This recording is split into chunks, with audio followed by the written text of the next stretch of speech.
Watch and listen. These facts may save your life.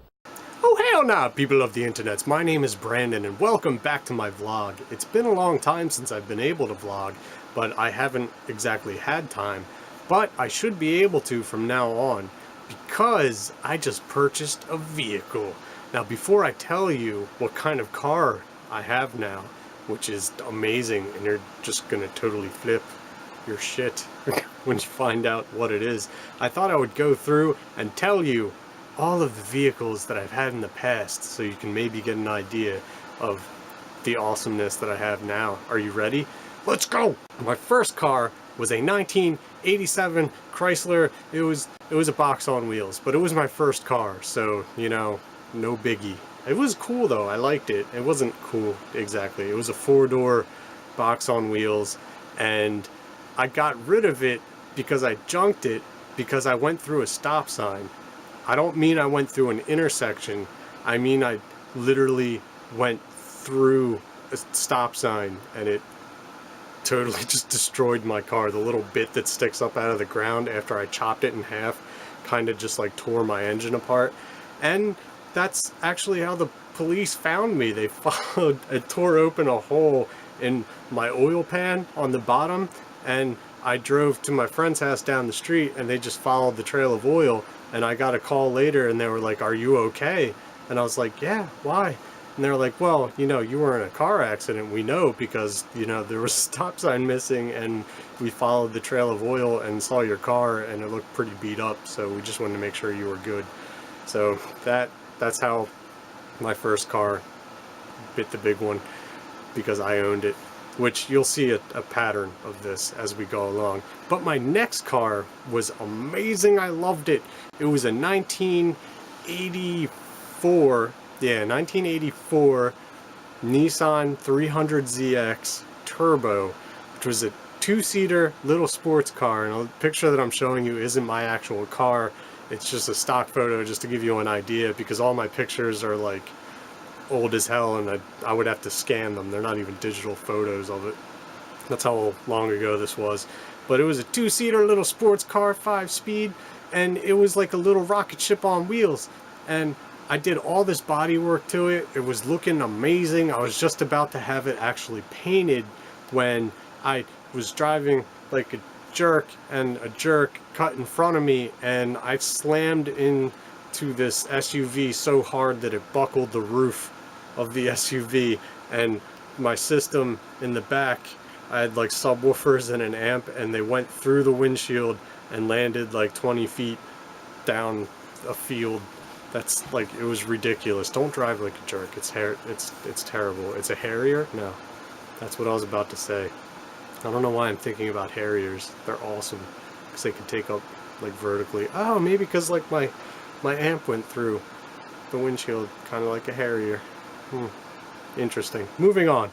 My next car, after I wrecked that one, I was like, what should I get next? I got a 1983 Porsche 944, which was another little two-seater, and normally they are four-seaters, but I ripped out the back seat because nobody could fit back there anyway. Like, you couldn't fit like a small dog in that back seat. It was ridiculous. But yeah, it was a little 5-speed, and it was a quick little thing, and I actually had a lot of work done to it, and the pictures are actually of my actual car. I had a adjustable coilover springs all the way around, so it was really low to the ground. I had a complete exhaust system from the headers all the way back, so it was like ridiculously loud. And that's, I love cars, so that little thing was like, that was the funnest car that I've ever had to drive. But one day on my way to work, I went around a bend really fast and I decided to take the car camping. We went into the woods and it was kind of scary. I spun the car around and put it in the woods, and there was like a branch like right in front of my face that like went through the window. It was kind of scary and it was really dumb, which is another example of why you shouldn't drive like a jerk. I learned this lesson many times, as you can tell. And so here's some photos of my car after it was sitting at my dad's house for like 2 years, because I was like, oh, I'm eventually gonna fix it, blah blah blah, and I never did, and mice ended up living in it and building a home. So Luckily, I gave some mice like a really awesome home to live in, which is cool. But then I got my last car that I just had, which was the 1991 Nissan 300ZX, the Z30, 1991 Nissan 300ZX Z32 body style. 2, yes, I can count, shut up. I had that, it was the coupe, and that was the most comfortable car I've ever driven. And I did some work to that too. I upgraded the braking system, I did a little bit of body modifications to it, and it was just, I love that car. If I ever get another car after this awesome car that I got now, I would probably get another one of them, because that was so comfortable. Like, you sit in it and the seats just like wrap around you, and you just sit there and you're just like, oh, like I could actually put my head back and not feel like a retard about to like fall asleep looking up at the ceiling. I could actually look out the front windshield and sit back and relax and pop the cruise control on the highway, and oh, I loved it. But as you guys know, it ended up sitting for a while, and I ended up junking it, and I bought a computer. Yes. And then while I had that, I had a motorcycle. It was a 1987 Suzuki Intruder, something like that. It was a cruiser, metric cruiser, and look, it came with the girl. I'm kidding, that's Ashley on the back of it. And that was a fun bike. That was my first bike. It was a 750, decent size for a motorcycle, and that was, oh, I want another bike, but they're ridiculously dangerous. And I actually got in an accident on that one too, and it scared the crap out of me.